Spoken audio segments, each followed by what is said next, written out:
Praise the lord. ప్రభు పేరిట మీ అందరికీ శుభాభివందనాలు తెలియజేసుకుంటున్నాను. ఈ దినము దేవునికి వాగ్దానం చూసుకున్నట్లయితే కీర్తనల గ్రంథము 83వ అధ్యాయం 18వ వచనంలో చూసుకుంటే, యెహోవా అను నామము ధరించిన నీవు మాత్రమే సర్వలోకంలో మహోన్నతుడు అని వారు ఎరుగుదురుగాక అని దేవుని లేఖనం సెలవిస్తుంది.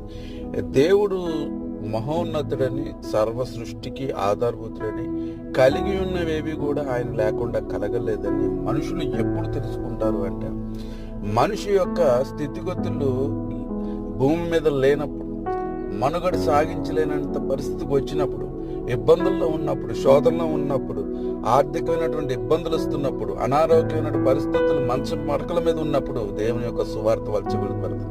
అప్పుడు ప్రభువా ఈ దినాన్ని నన్ను రక్షించగలిగితే నేను నమ్ముకుంటానని చాలా మంది ప్రామిస్ చేస్తాం. అప్పుడు తెలుస్తుంది సర్వోన్నతుడు తప్ప మనం రక్షించేవాడు ఎవడునూ లేడని. అట్టి కృపను దేవుడు మనకు అనుగ్రహించిన మనం అందరం కూడా దాన్ని